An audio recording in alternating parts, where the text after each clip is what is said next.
Raka, seorang fotografer freelance berusia 26 tahun, pindah ke Jogja buat ngejar karirnya.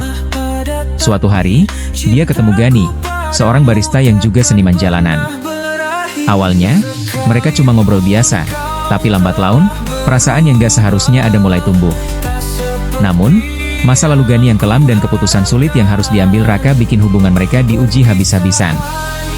Bagaimana kisah selanjutnya? Mari kita simak cerita selengkapnya, tapi sebelum itu jangan lupa untuk memberikan like, komen, share dan subscribe.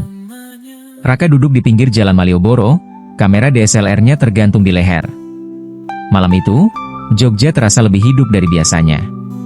Lampu-lampu jalan berpendar, seniman jalanan sibuk menampilkan atraksi mereka, dan suara gamelan mengalun dari kejauhan. Dia mengangkat kameranya, membidik momen-momen yang menurutnya bisa jadi masterpiece. Di sudut kafe kecil yang letaknya agak tersembunyi, Raka melihat seorang cowok lagi sibuk menuang susu ke dalam cangkir espresso. Tangannya lincah, dan dari cara dia tersenyum ke pelanggan, kelihatan banget kalau dia menikmati pekerjaannya. Raka penasaran. Dia melangkah masuk ke kafe, duduk di pojokan, lalu memesan cappuccino.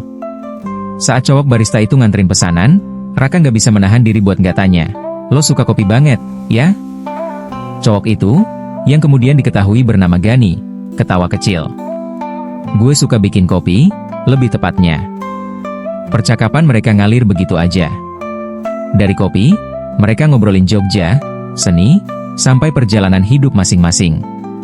Dari obrolan itu, Raka tahu kalau Gani bukan cuma barista, tapi juga seniman jalanan.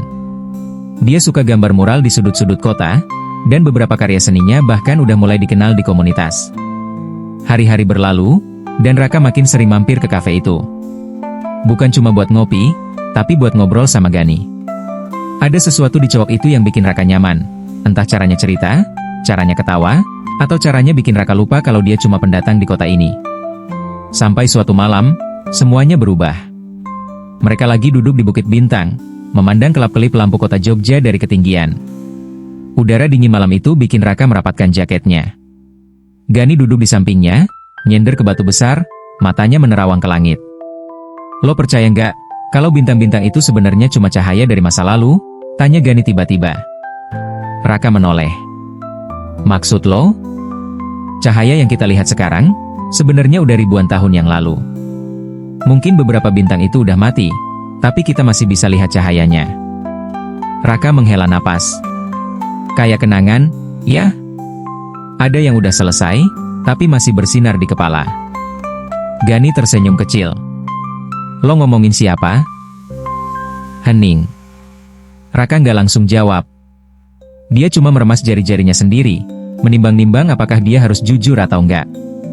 Tapi tatapan Gani yang menunggu bikin dia akhirnya ngomong, pelan tapi jelas.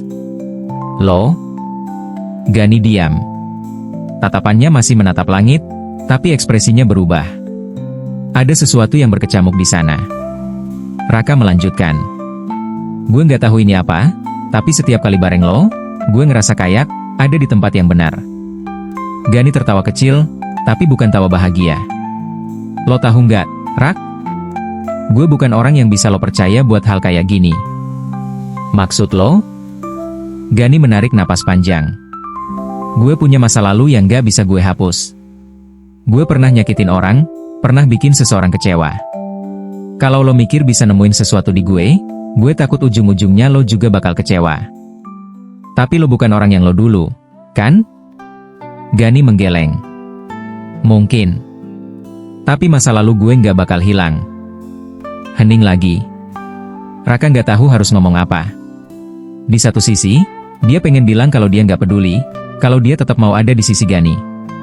Tapi di sisi lain, dia tahu kalau ini nggak sesimpel itu.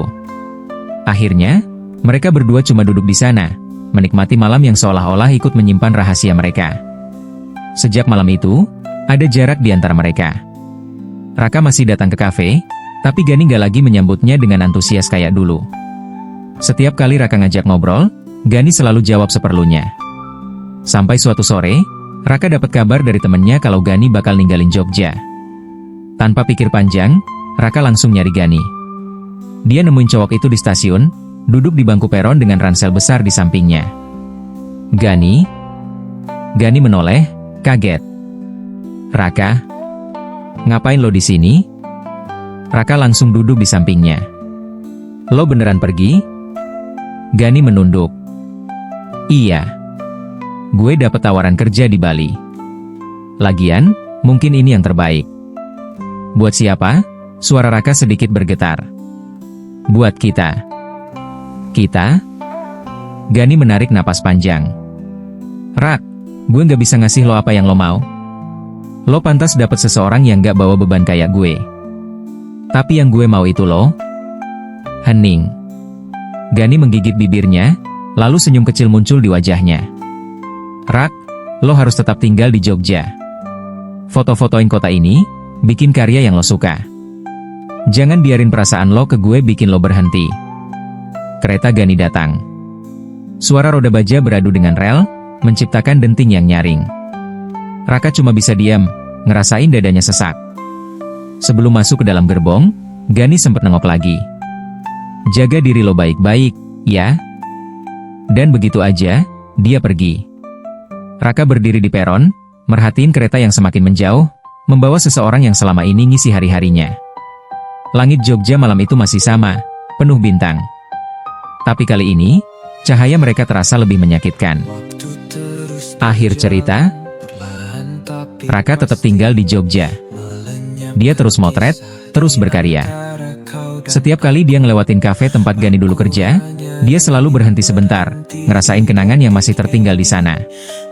Gani, dia nggak pernah kembali. Tapi cahaya kenangan mereka, seperti bintang di langit Jogja, masih bersinar di hati Raka. Demikianlah cerita fiktif ini, tokoh dan tempat hanyalah karangan semata, mudah-mudahan dapat diambil hikmahnya, semoga terhibur. Jadi berarti, walau kini aku harus mengalah pada takdir cinta.